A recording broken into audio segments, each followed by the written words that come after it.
Hey there, good morning, good afternoon, and good evening, whoever you are and wherever you are. Today is 7th of June 2025. Yeah. If you all know my routine, those of you who have subscribed and been constantly watching my video, you will know that for the past few days I have posted that I have short reels, short clips that I've found some notes along the way. And yep, during the weekdays I don't have time. I focus on my work, so I don't do much of long filming or winding road to talk about numismatic and other sideline things for my own personal records.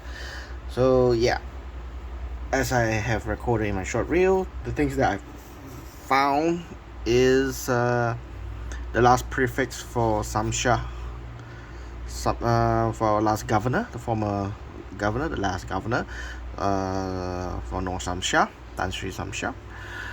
Last prefix, UB.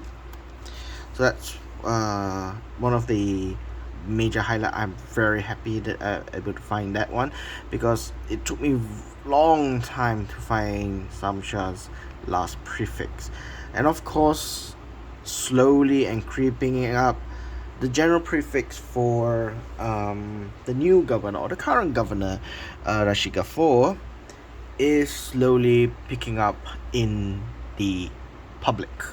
You'll be able to see a lot of this in your wallet when you buy groceries with cash, whatever proprietaries that you're trading or doing business with, whether it's food, beverages, convenience stores, whatever it is. So long you're doing a transaction in cash, you would see more propping up these new notes, Rashid Ghaffur. Now, in my clip, I actually have only one Rashid Ghaffur, where I found when I got it. Also, from changing with while I was eating in a restaurant, I did mention in my message there. I got this one actually. I didn't buy it, so they're all in face value of 3 ringgit. I didn't buy extra. I didn't pay extra money for getting it. So of course, the condition wise is extremely fine to about uncirculated. There is a fold because it has been used in the public, in a restaurant, but not so severely damaged. Again, as I reiterate, polymers are like, they're vulnerable to damages very easy. If you want it to be completely perfect, they cannot be bent fold even slightly. Once you bend it, it'll be forever there. You cannot remove it, and I will show you one of it that if just a simple bend, it will stay there forever. So I will show some of the example that if my camera permits it. Now, on the sideline, well, today is also known as a day for the Muslim calendar, is the Hajj day, where it is the second most important day in the Muslim community. So I want to wish them a happy Hajj day, I would say. On Saturday, yeah, this is a public holiday today. Some of us who works Monday to Friday, maybe it's not so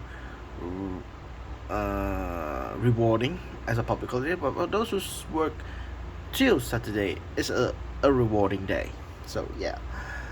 On a side track, one of the biggest news right now and highlight in my mind that I recently read is that FIFA is maybe, this is just a speculation, I have not confirmed, because CNN I think hasn't confirmed yet, or any major news outlet has confirmed. We'll see that tomorrow morning in the newspaper, in kind of a world current event. Of course, Trump has. The story goes that the government, by the administration of the Donald Trump in the United States, have declared total ban on few countries. If I'm not mistaken, there's 12 countries. It has a total ban, and partial or restricted bans of immigration to US, whether it's visiting or so forth. They are in temporary position, and those total ban includes everyone except diplomatic passports. You can't ban diplomatic passports. They have full immunity. So some people don't know that. You think it's total ban. Everyone absolutely cannot go there. It's true.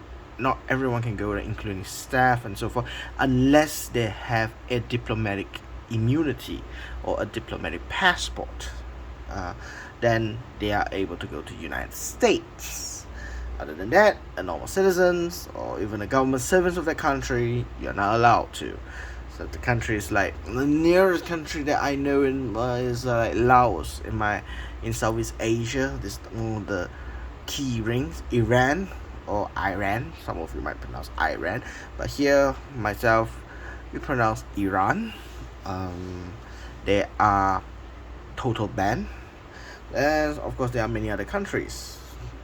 It was very weird that Russia is not included in the list, but anyway, it is what it is. So with that ban, FIFA, as we all know, is going to be humbly hosted by 3 countries: Canada, Mexico, and United States of America. 3 countries hosting the FIFA World Cup. So the majority of the stadiums that are going to be hosted is actually in the United States. Some will be in Canada, and some of it will be in Mexico. Depends who has the capability and the budget to support and maintain. But because of Trump unexpectedly won the election November last year, and with the new policy that he has taken on the immigration, FIFA decided not to host in United States of America, basically moving all the logistic, I would just put the word logistic of fans and so forth to North America, Canada, to in the south is Mexico. Now, if this continues, of course, FIFA has to expect this situation. They will not get any single cent of a US dollar from the United States. That is a fact. They have to tackle that challenge or submit totally to the demands of the United States and accept that there are certain countries not able to their citizens to come in because of anti-immigration policy by Donald Trump. So it's very unlucky. And one of the big hits is because Iran is the only country, if I know of, in the Islamic countries, who is qualified to go to the final in the World Cup. And following that situation, Iran not able to go into the United States because it's a total ban. Unless they have a total immunity, that's fine. But of course, there's a clause in the so-called executive order, as some might have reported, is if it's certain entities like coaches, the players, for this world event, they are exempted like a diplomatic immunity to enter the country, just for entering the country, not breaking the law or holding up themselves by the law, the country. But of course, FIFA has to consider, yes, you allow players, coaches, professional trainers, personal trainers to the team of to these banned countries, or like for example, I was just gonna put the word Iran country itself. Then what about the fans, the supporters? What about the fans who wish to see their team and giving the support to the team? They are not allowed to go to the United States of America to play the game. What if they are reaching finals? They can't go to the United States to give support. So it's unfair. In a world's view, and especially like me, who thinks in the world's viewpoint, it's totally not fair. So I think that they have to counter-react this but FIFA has to counter react, and I think based on the, I cannot confirm the news yet, is they have taken a decision to withdraw from United States due to immigration policies by the Trump administration. So they are going to focus on Canada and Mexico playing the games as it is. Still in North America, exclude United States of America. That is the key point. And to run that successfully, they really need to sit down and look into their budget. FIFA's budget needs to readjust without the funding from the United States. And I believe very well United States is the biggest chunk of the donators and fund efforts coming from there. Now they can take it probably from the private donors, as a private donors of American citizen to FIFA. I think that will be a alleviation there, a slight relaxation in the stress of budget constraint. But yet again, the biggest official budget of donors and so forth is still the government's fund, the taxpayers, the United States taxpayers across the board would not be paying it. And FIFA Council need to consider that either they submit to the United States or they're able to rebudget themselves or redoubling their efforts to search for funds in the name of principle and dignity. Of course, FIFA councils we have in the past have humiliation of being corrupt, and right now they're trying to repair themselves. This is a good time for them to repair, and I believe this decision they made, it is one of the steps they have taken to become anti-corrupt, to be a truly honest council for in the name of the game and fairness of the game. So that is that, until we see it confirmed tomorrow news, and hopefully it is true what I said today. Anyway, other than the news today, let's talk about the bank. Now I'm not going to stretch about a long hour kind of bank talk about the banknotes and so forth, because these kind of things are very short and simple and they're quite general in today's view. Now, in my collection, when it came out, the 100 ringgit, 50 ringgit, the 20 ringgit, the 10 and the 5, I was able to capture between the last prefix of the last governor and the new governor's first prefix. Now, I haven't collected the general prefix for those high denomination because I think they are still relatively new and current. They can get a very uncirculated note, perhaps searching for like 68 and above kind of grading points. Is still widely available through bank, so I'm not so worried about that. But the 1 ringgit is a bit more challenging. 1 ringgit as of today is the only one that I find that not my dealers don't have the last prefix of the last governor, Shamsiah, and the first prefix for Ringgit Ghaffur, the current governor of the Bank Negara Malaysia. And that is a big challenge, because the only notes I find, of course, this one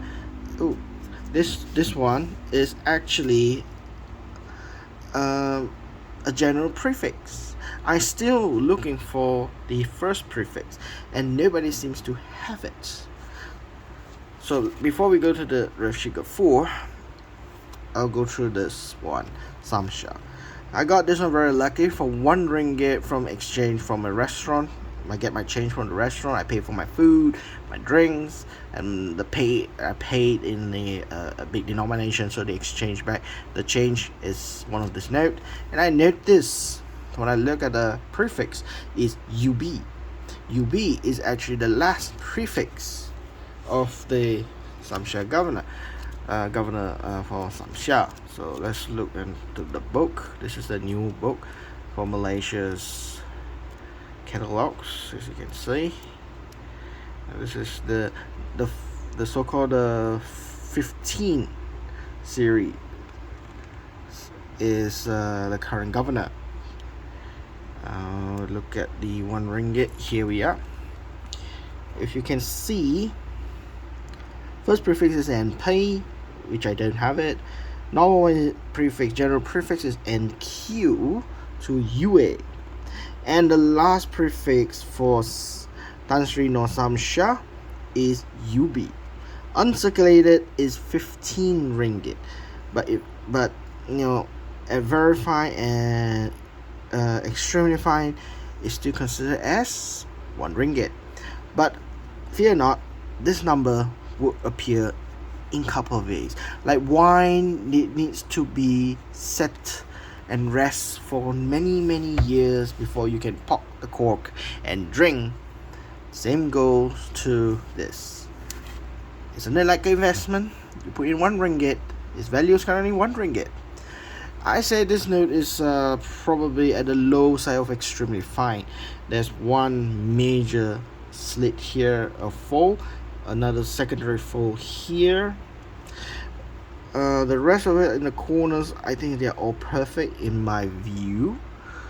But yeah, there is a strong bold fold here and here. Main fold here, secondary fold here. So yeah, there are 2 major vertical fold. Horizontal, there's no fold. The point of the end, I would say, is sharp edges. They're sharp. There's no rounding, no foxing, no fold here in the corners.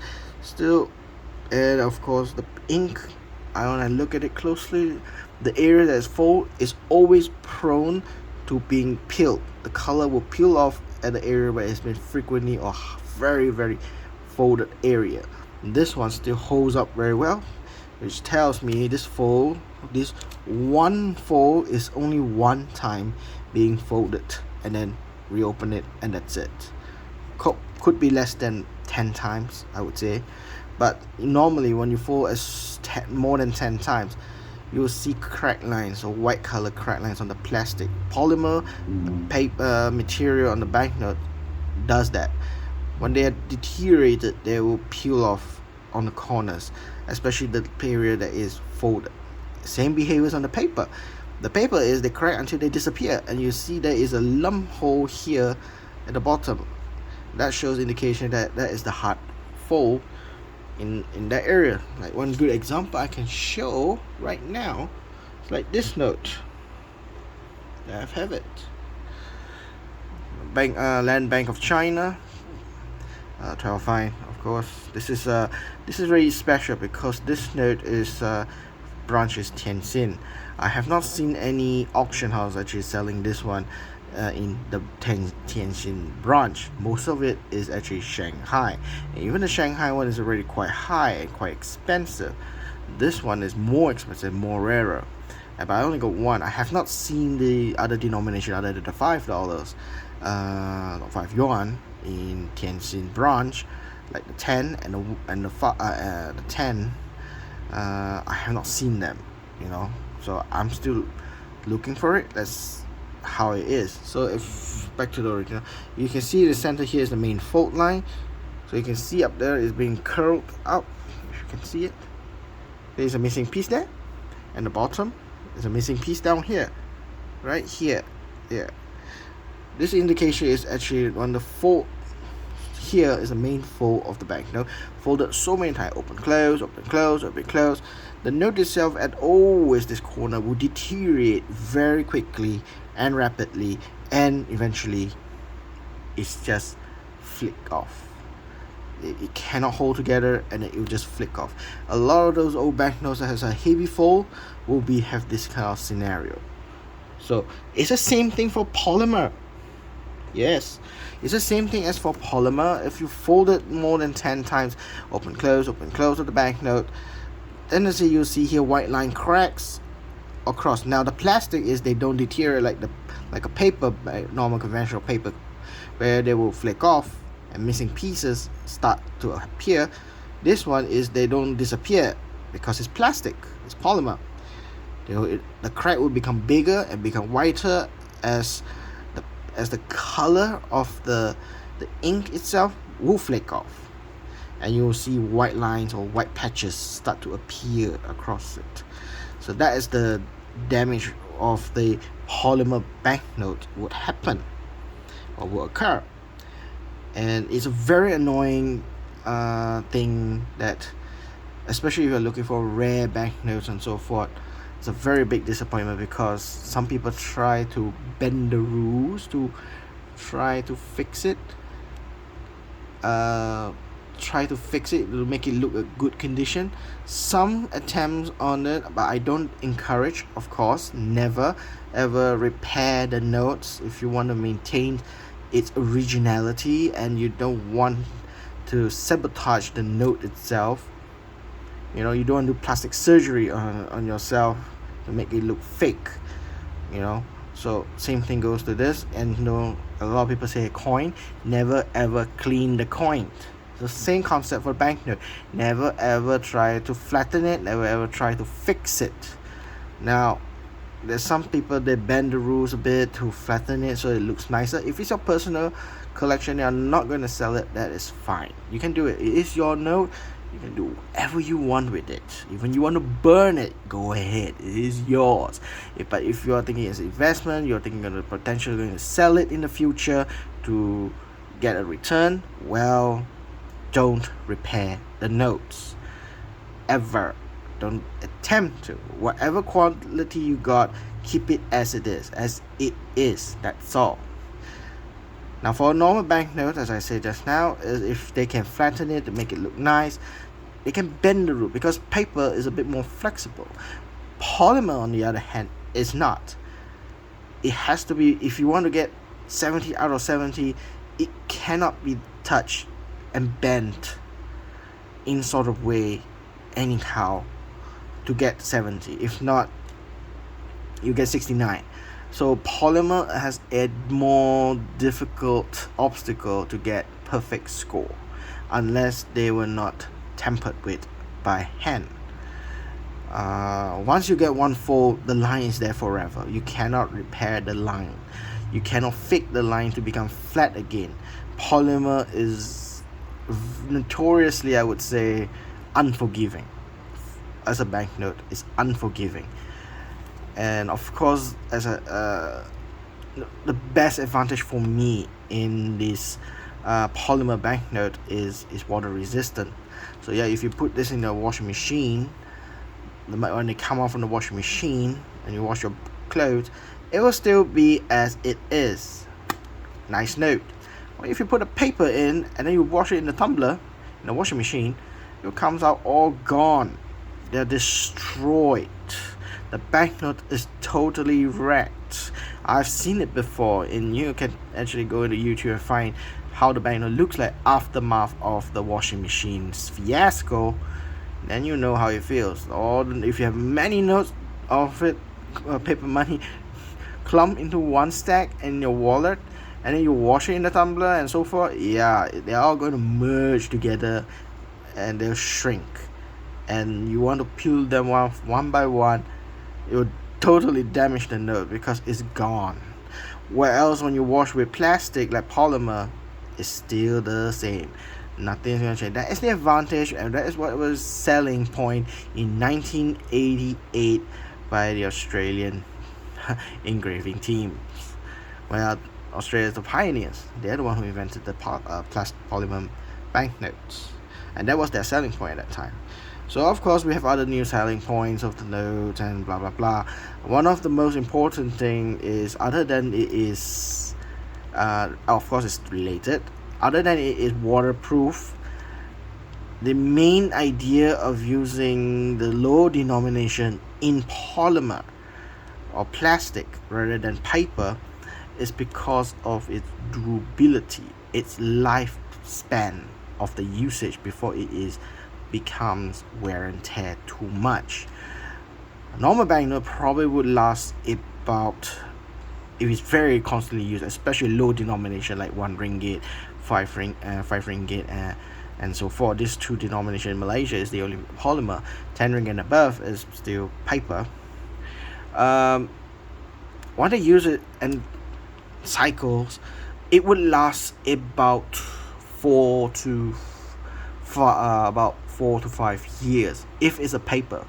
In plastic, it can go up to 8 years, 7 or give or take 8 years, or you want to stretch it out 10 years, and it still be able to be used. Of course, by the time it reaches that period of time, like after 6 years of use, you see a lot of stretch marks of white lines and so forth, because of the folding it and so forth, people handling it, crumpling it and so forth. You'll see a lot of lines there, and a lot of color flicks off, and they become white lines, because when you fold too many times and too aggressively, really aggressively fold and flatten the fold and line, it will appear the white lines.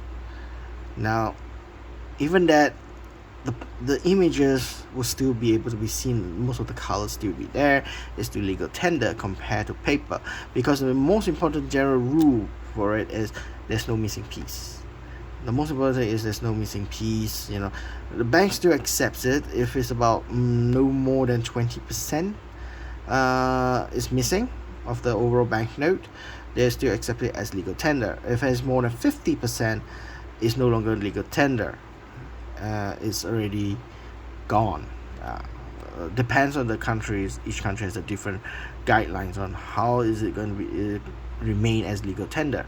So the lifespan of the banknote, mostly if it's polymer, is a very high chance it can last longer in the circulation situation compared to paper. So it's a cost saving, actually. It's a cost saving, especially for low denomination, which is more widely used and more frequently used in the public. And that is the reason why Bank Negara, Malaysia's national bank, chose the low denomination like the 1 ringgit and the 5 ringgit to be polymer and not the paper. Whereas the 10 ringgit and above until the 100 ringgit denomination is still used paper, because producing polymer banknotes is still relatively expensive compared to the paper, of course. So it's a balancing act. Either you are going to use durability, longer lifespan, and upfront you need to pay more to produce it, or you want a short span use but frequently printing it out for a very cheaper cost. So it really depends on it.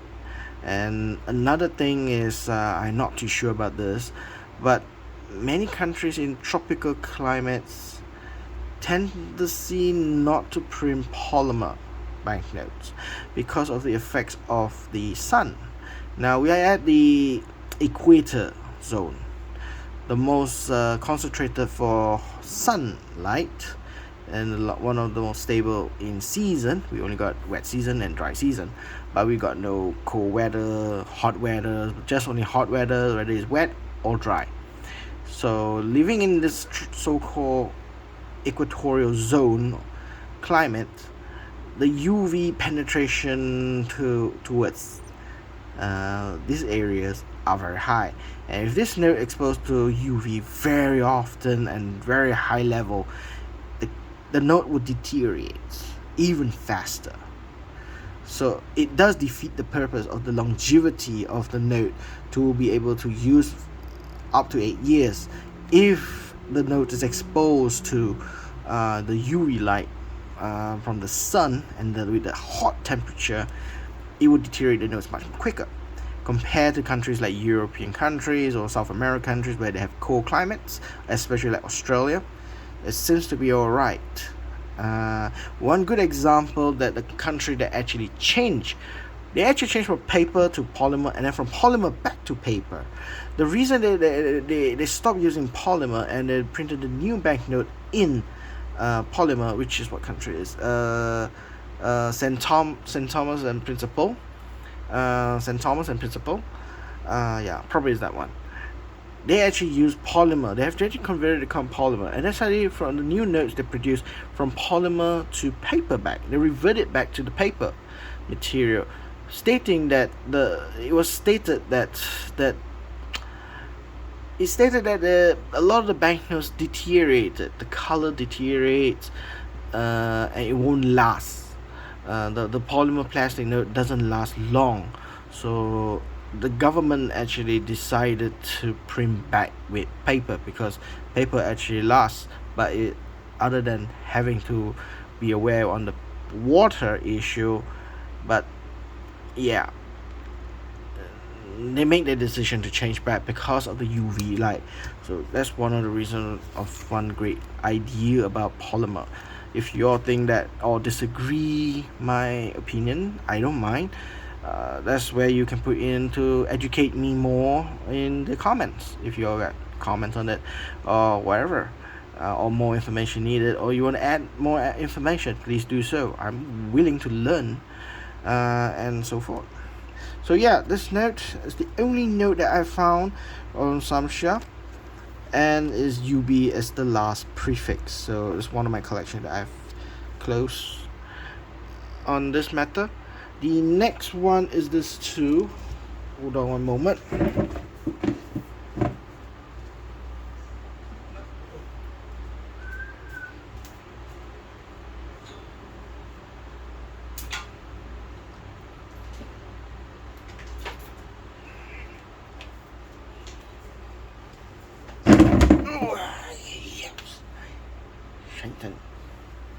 Oh, one moment, please. Oh, bugger.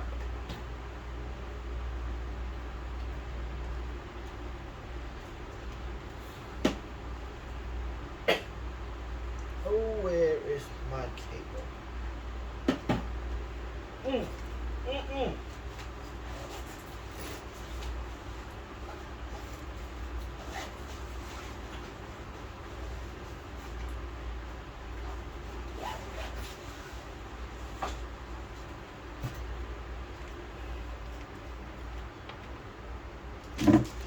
Sorry about that. Sorry about that. Wait. There we go. Sorry about that. My phone actually dying out. So I need to get a charger to charge it and continue this filming. So yeah, where was I? Okay. Talk about this one now. Is Rashid Ghaffur. Of course, in my short clip, I've got Rashid Ghaffur. Is this one UP? This is a general prefix. I got it from a restaurant also, same thing. And this one I got it for today, another Rashid Ghaffur, but this one is much more newer. UL. This UP and this UL. Now they're the same condition wise. They're the same in condition wise, but I only need one in my collection. And right now this is general prefix, so they are widely available and still considered as face value. My condition that I'm actually going to take to collect and put in my catalog is the UL series, rather than the one that I uploaded in a short clip a few days ago on UP. This one was my first. Since today I got another one, and comparing both of them,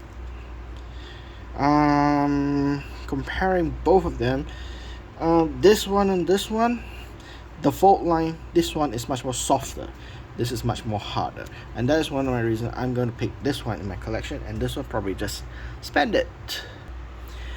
So yeah, I'm going to keep the UL one rather than the UP.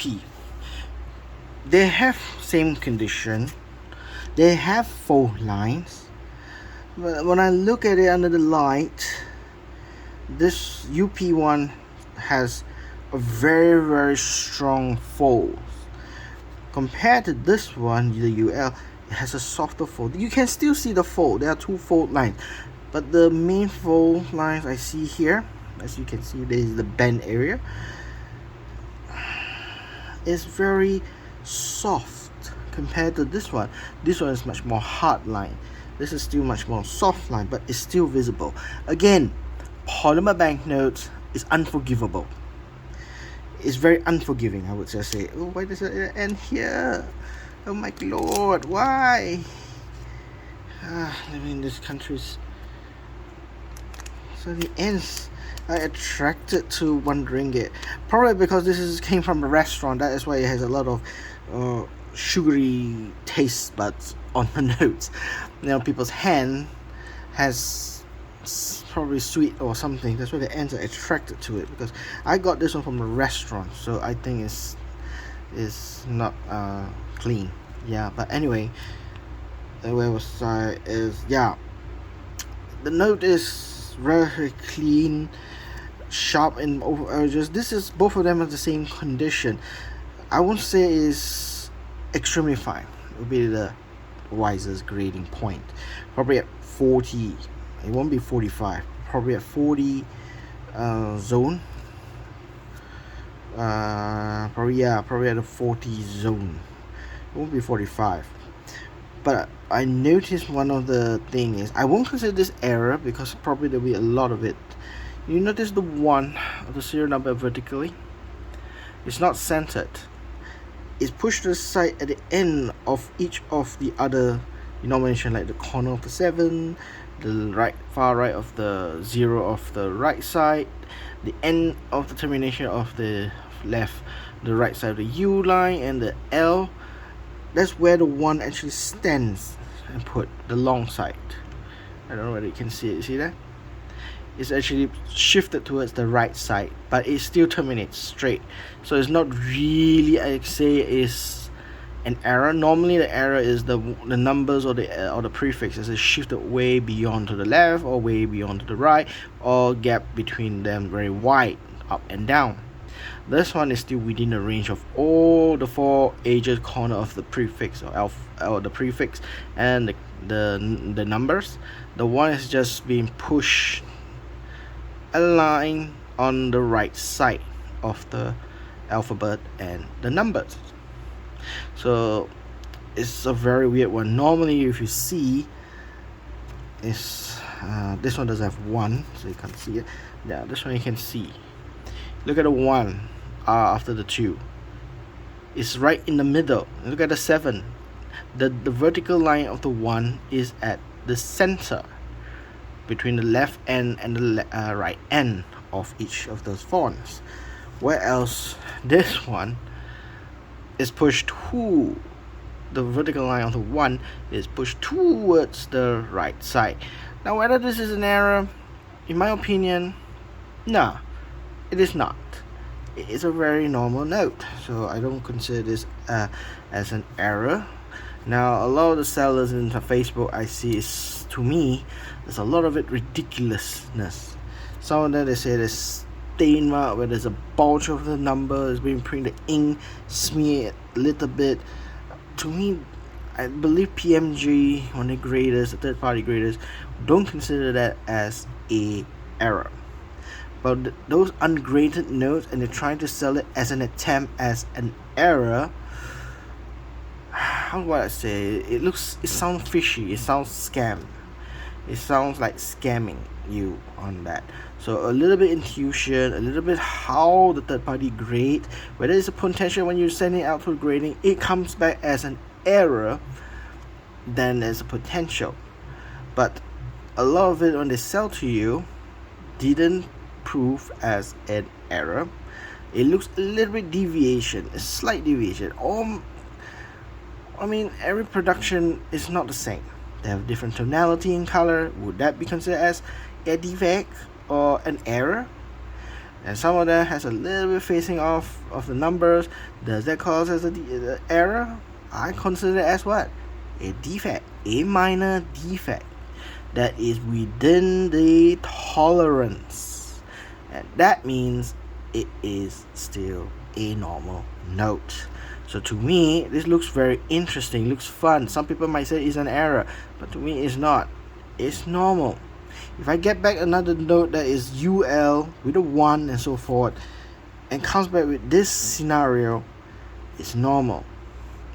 Because it is within the tolerance.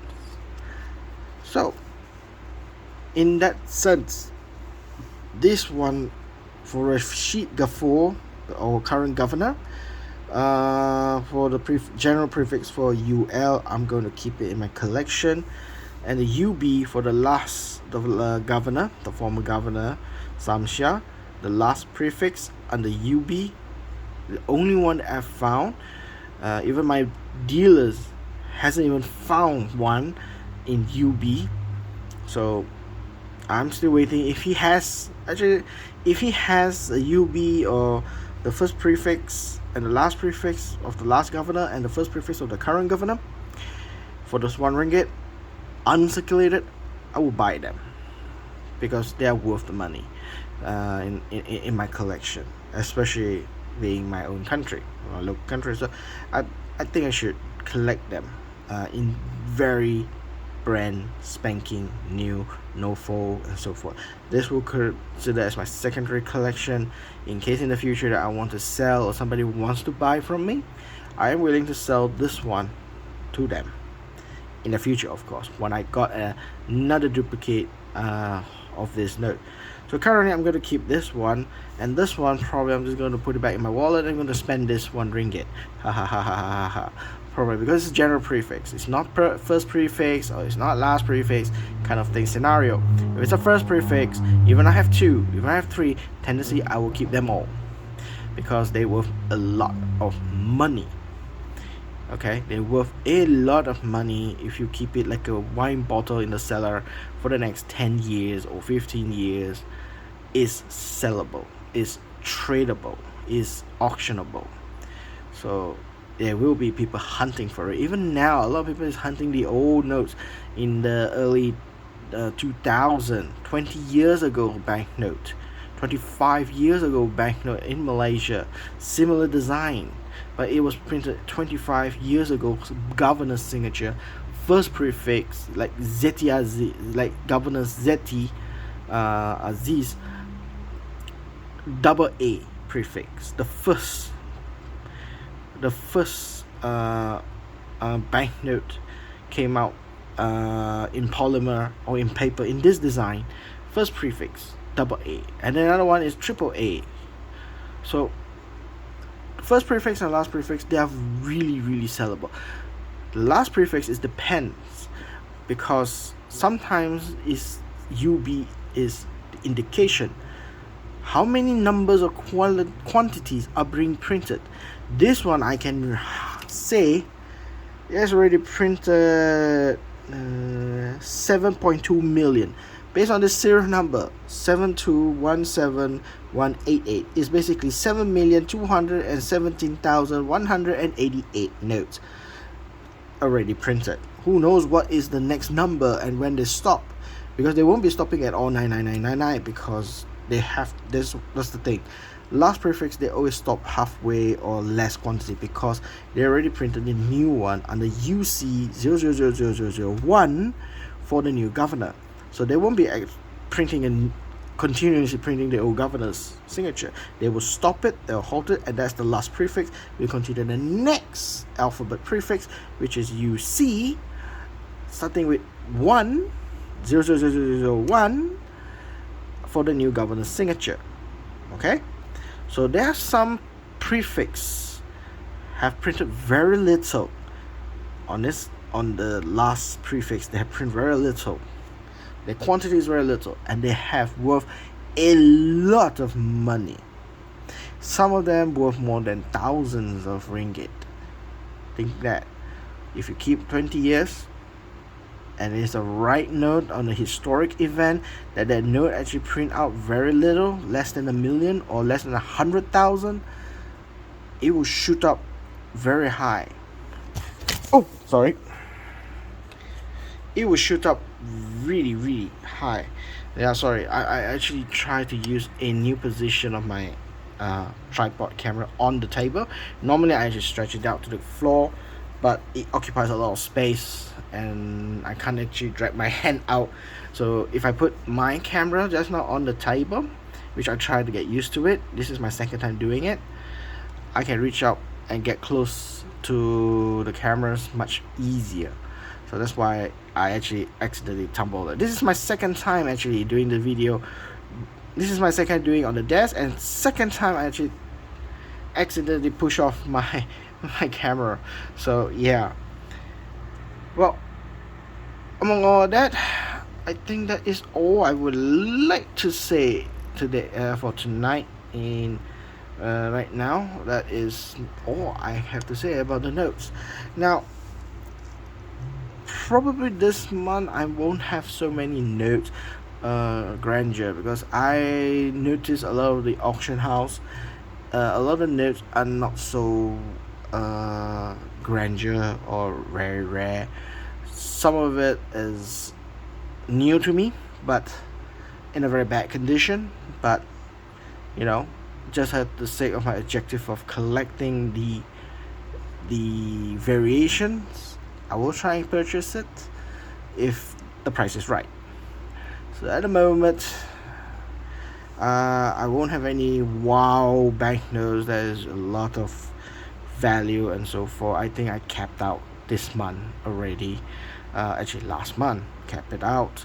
I'm looking for a local auction house. Some of them are still within my price.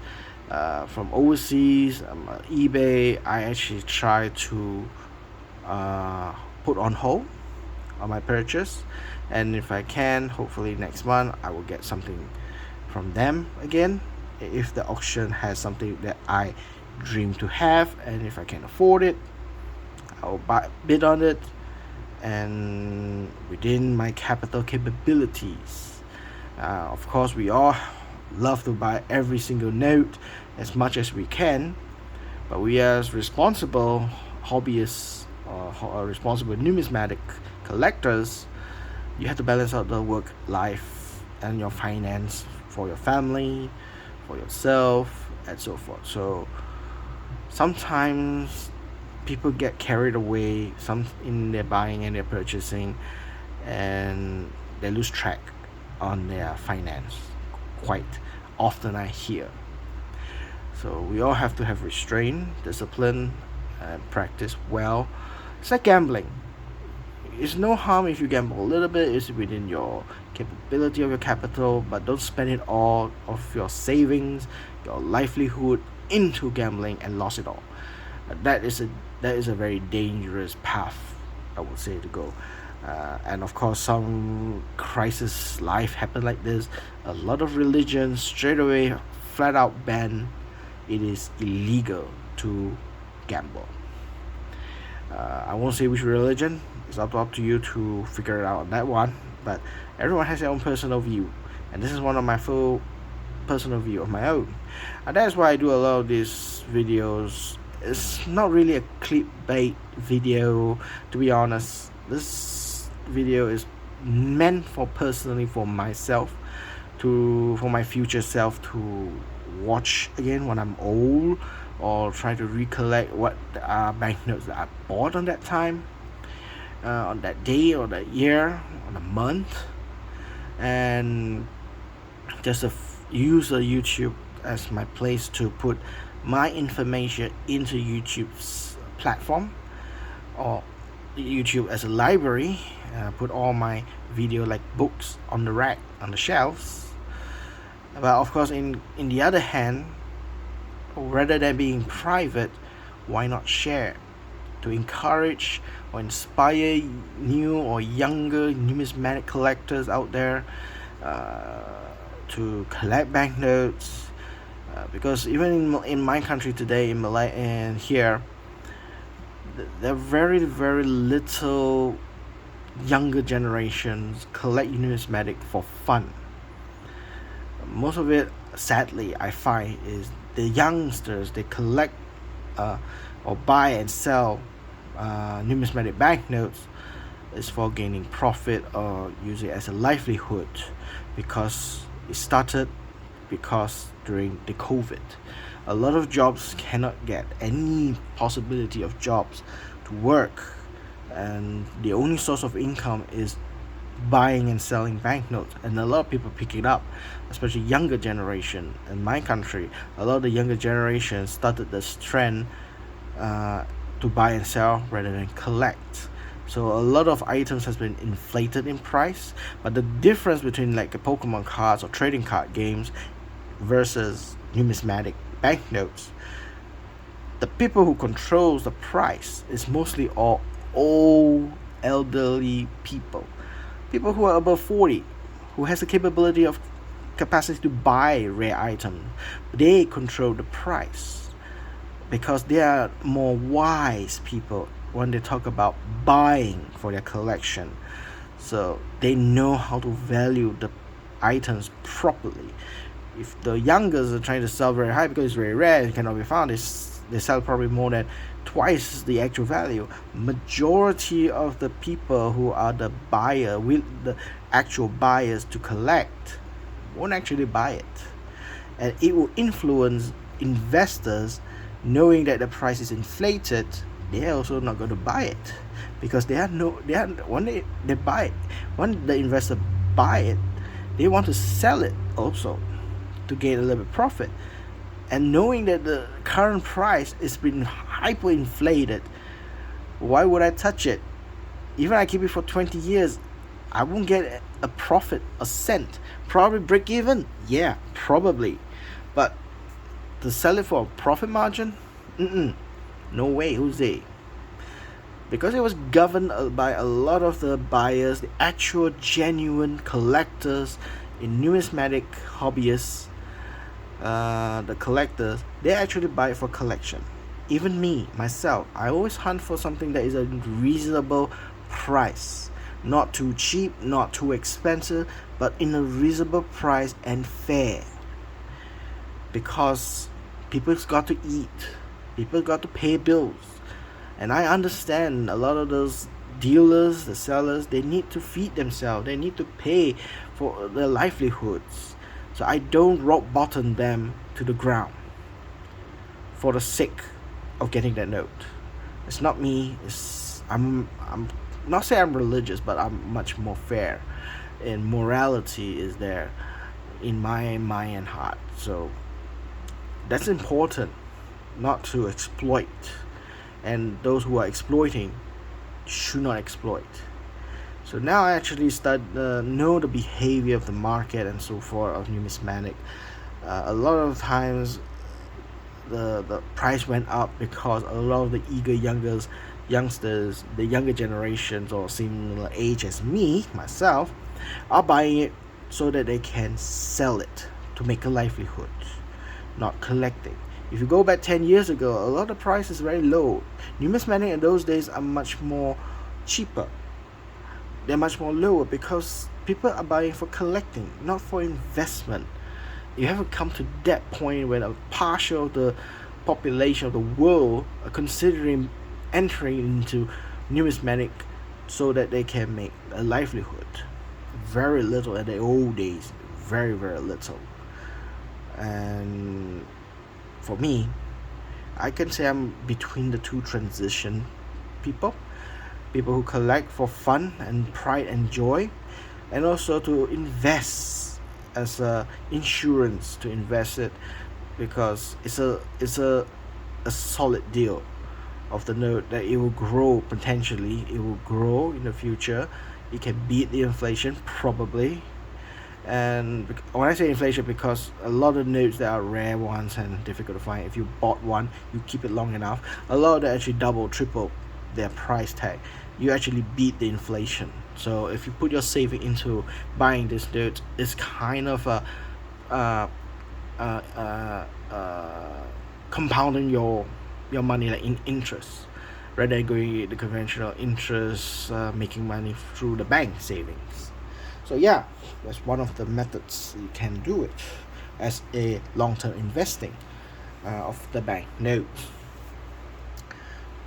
So that is the banknote side of it. Of course, banknote, we don't have scalpers.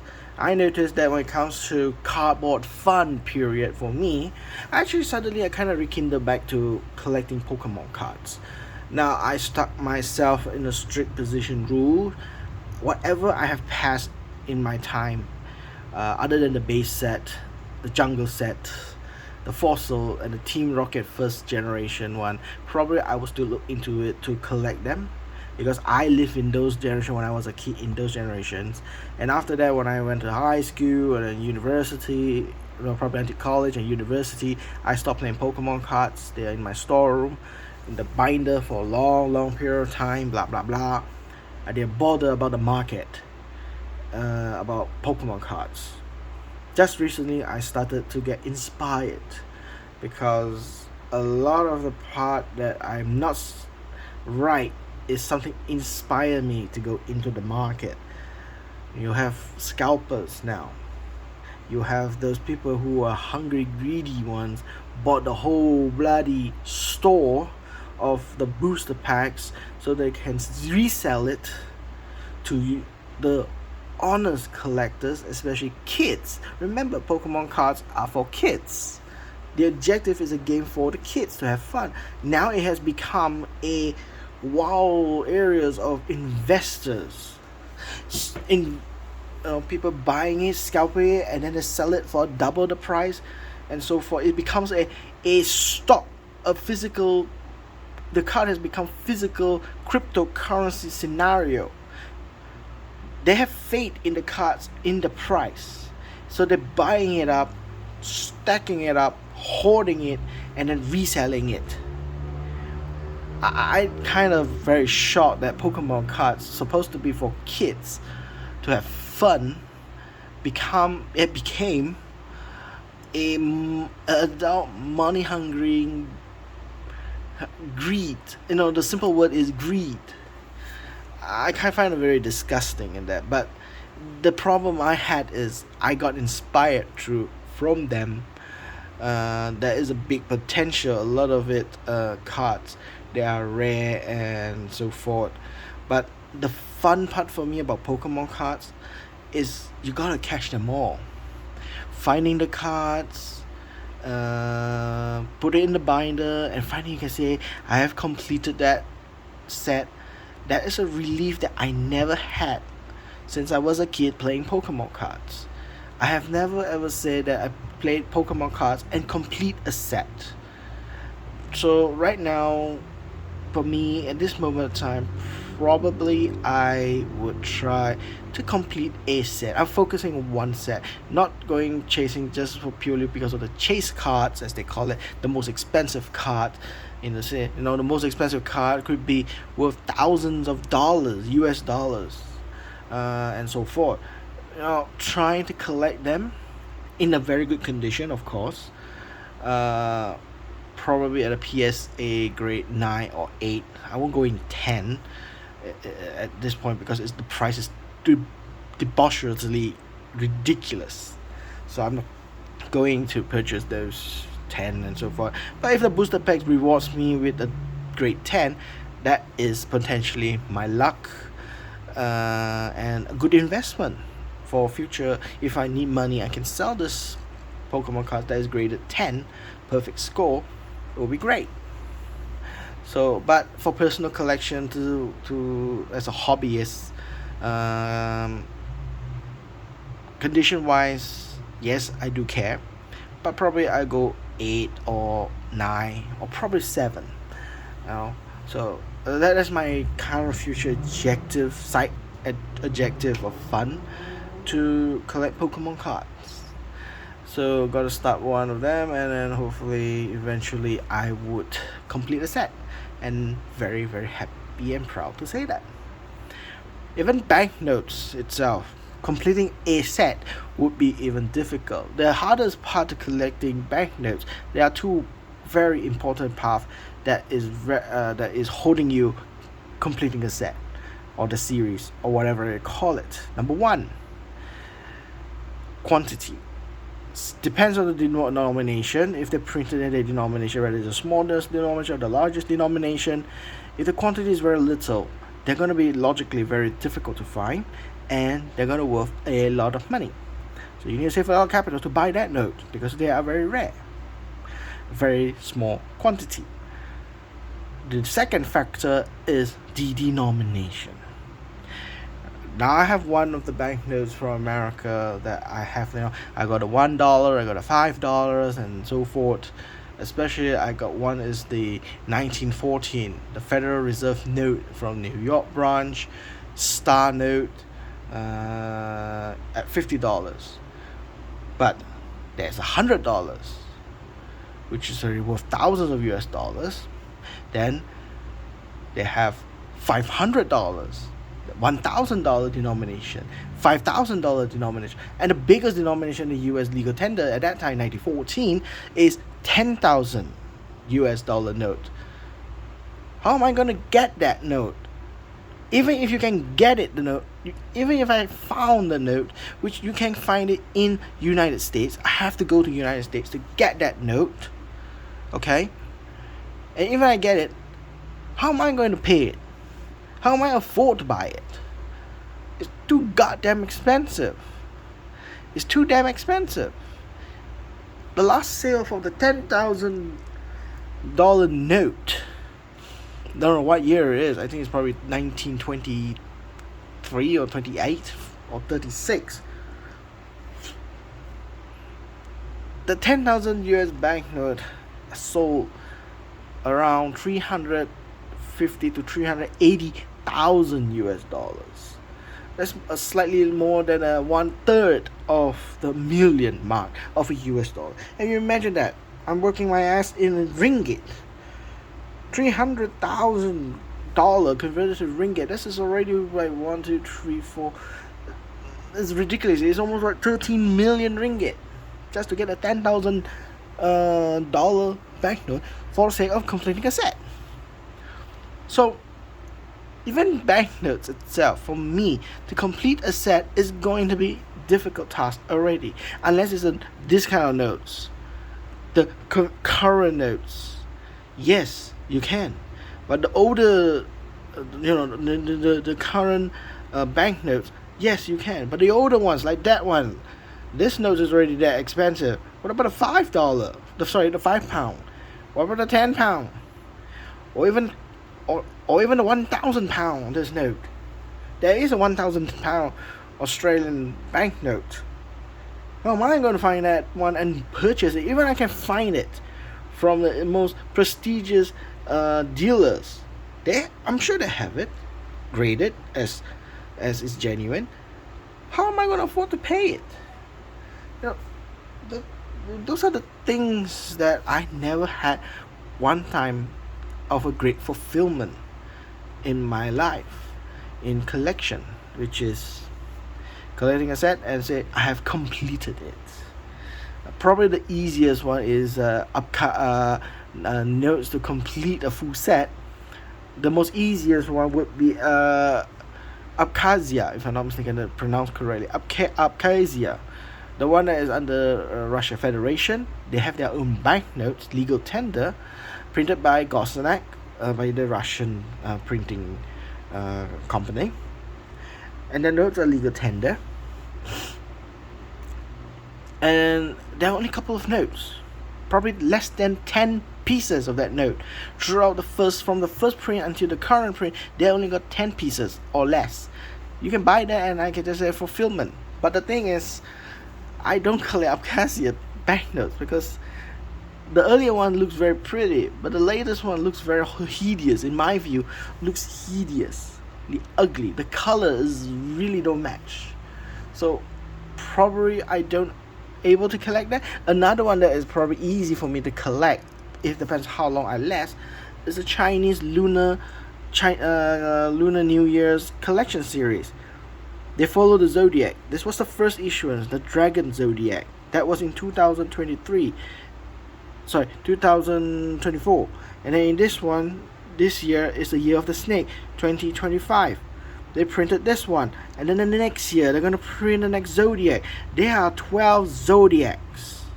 Okay, there are 12 zodiacs, and I expected the People's Bank of China, every year during the Chinese New Year, or you call it Lunar New Year, they are gonna print each zodiac of that year. So the next one is probably, if I'm not mistaken, is the dog, year of the dog. The snake, probably, I'm not too sure. So next year they're gonna print another one, and then the next year they're gonna print. So for me to collect one set of this, and I'd be proud to say I have collected this from 2024 to 12 years later, I have completed the set. Probably this one will be my first to able to. Who knows? Who knows? But seriously, I have no experience in that, and hopefully one day I would have that experience in Pokemon cards and also in my banknotes. Okay, I think I can say all this much for today. A lot of rambling rather than about banknotes. Sorry about that for you guys out there who's watching this. I know you all want to see new notes, fancy notes, notes that are very rare that I purchased for my collection, or you have not seen notes. But probably this month or this few weeks, I will be having a downtime on it. Nothing fancy. Most of the notes probably I buy is a very cheap one or very common notes, unless there's a great surprise find and it was a lot of money, probably like a garage sale. Somebody who doesn't know the price of it and sold to me in the very low price, and then suddenly I discovered that note is extremely rare and very expensive. Probably it might happen like that, and if that happens, I'll be very surprised.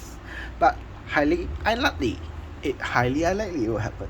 So yeah, thank you very much, everyone. If you like this video, please give me a like. If you wish to see the future video, please give me a subscribe. You can just subscribe to it. If you have any comments or any news or anything you want to criticize, or if I say something wrong of it, you can actually reply in the comment, and I will very happily read it and analyze it myself.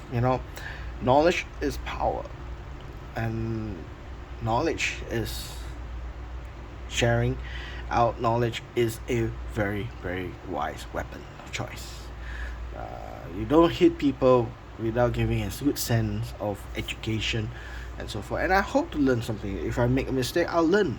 If I make a right thing, I will stand by it. And if I have not heard about it, I will accept it as a new information. So yeah. Again, a disclaimer, I do this video just for myself, for fun. Nothing to be made of money from it, and there's not a clickbait. So yeah, that's all I can say. Thank you very much again, and I hope to see you real soon. Till then, next time. Bye bye.